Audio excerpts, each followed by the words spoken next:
नमस्कार मित्रांनो, आपली शेती डिजिटल शेती या यूट्यूब चॅनल तुमचे स्वागत आहे। आज गुरुवार 23 मे 2024। आज आपण महाराष्ट्रातील हवामानाचा अंदाज घेणार आहोत। तत्पूर्वी तुम्ही जर का चॅनलला नवीन असाल तर आत्ताच चॅनलला सबस्क्राईब करून घ्या। आपण या चॅनलवरती अशाच रोजच्या हवामानाचा अंदाज देत असतो। चला तर मग आजच्या या व्हिडिओला सुरुवात करूया। मित्रांनो, आज महाराष्ट्रातील काही जिल्ह्यांमध्ये तापमानामध्ये जोरदार वाढ झालेली दिसत आहे। काही ठिकाणी उष्णता वाढलेली आहे तर काही ठिकाणी पावसाचा फटका बसताना दिसत आहे। त्यामध्ये आपण जर का पाहत असाल तर नाशिक जिल्ह्यातील इगतपुरीमध्ये आपल्याला थोड्याफार प्रमाणामध्ये ढगाळ वातावरणासह पावसाची शक्यता या भागामध्ये दिसत आहे। सोबतच पालघर जिल्ह्याला सुद्धा काही प्रमाणामध्ये अवकाळी पावसाचा फटका आज बसताना मित्रांनो आपल्याला दिसत आहे। त्याचबरोबर आपण जर का पाहायला गेलो तर पुणे जिल्ह्याला सुद्धा अवकाळी पावसाचा जोरदार असा फटका बसत आहे। पुणे जिल्ह्यातील खेड, जुन्नर, जेजुरी, दौंड, बारामती या भागामध्ये अवकाळी पावसाचा फटका आज बसताना आपल्याला दिसत आहे। काही ठिकाणी जोरदार वाऱ्यासह पावसाची शक्यता आहे। सोबतच सातारा जिल्ह्यातील आपण पाहायला गेलो तर वाई, प्रतापगड, सातारा या भागामध्ये आपल्याला पाऊस पडताना दिसत आहे। त्यासोबतच वडूजमध्ये सुद्धा, पाटण, कराडमध्ये सुद्धा आपल्याला थोडाफार प्रमाणामध्ये अवकाळी पावसाचा फटका या भागामध्ये बसताना दिसत आहे।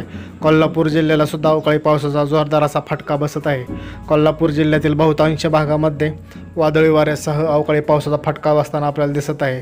त्यामध्ये जर का आपण पाहत असाल तर कोल्हापूरमध्ये बहुतांश भागामध्ये कागल या भागामध्ये आपल्याला थोड्याफार प्रमाणामध्ये पाऊस पडताना दिसत आहे। त्याचबरोबर आपण जर पाहायला गेलो तर कोकण किनारपट्टीला सुद्धा अवकाळी पावसाचा जोरदार असा फटका आपल्याला बसत आहे। सिंधुदुर्ग जिल्ह्याला सुद्धा आपण जर पाहत असाल तर आपल्याला दिसेल की अवकाळी पावसाचा बऱ्या प्रमाणात फटका आज बसताना दिसत आहे। काही ठिकाणी वादळी वाऱ्यासह जोरदार असा पाऊस या भागामध्ये आपल्याला पडताना दिसत आहे। मित्रांनो, आज दुपारून ह्या पावसाची तीव्रता वाढणार आहे। काही ठिकाणी जोरदार वाऱ्यासह पाऊस पडू शकतो।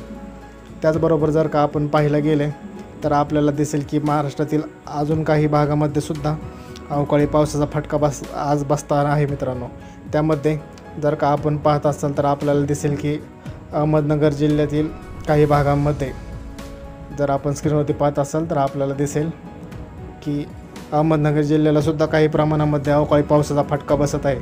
अहमदनगरमधील कर्जत, जामखेड, राळेगण, करडा, पाथर्डी या भागामध्ये अवकाळी पावसाचा जोरदार असा फटका बसताना आपल्याला दिसत आहे। काही ठिकाणी वादळी वाऱ्यासह गारपिटीची सुद्धा शक्यता हवामान विभागाने दिलेली आहे। तर काही ठिकाणी विखुरलेल्या स्वरूपाचे ढगाळ वातावरण असण्याची शक्यता सुद्धा नाकारता येत नाही आहे। त्यासोबतच आपण जर का पाहायला गेलो तर आपल्याला दिसेल की सोलापूर जिल्ह्याला सुद्धा बऱ्यापैकी अवकाळी पावसाचा फटका बसत आहे। सोलापूर जिल्ह्यातील अक्कलकोट, मोहोळ या भागामध्ये आपण जर पाहत असाल तर काही प्रमाणामध्ये ढगाळ वातावरणासह थोड्याफार प्रमाणात पाऊस पडताना आपल्याला दिसत आहे। जर आपण पाहत असाल तर अजून जर महाराष्ट्रातील इतर जिल्ह्याचा विचार करायला गेलं तर बीड जिल्ह्यात सुद्धा थोडाफार पाऊस पडत आहे। त्याबरोबर विदर्भातील नागपूर आणि भंडारा, गोंदियामध्ये सुद्धा अवकाळी पावसाचा फटका आपल्याला बसताना दिसत आहे। सोबतच वर्धा जिल्ह्याच्या काही भागामध्ये सुद्धा वादळी वाऱ्याची शक्यता आज हवामान विभागाने दिलेली आहे। आज आणि उद्या या 2 दिवसासाठी हा हवामानाचा अंदाज दिलेला आहे। अधिक माहितीसाठी आपल्या यूट्यूब चॅनलला आत्ताच सबस्क्राईब करून घ्या। आपण असेच हवामानाचा अंदाज देत असतो। धन्यवाद मित्रांनो।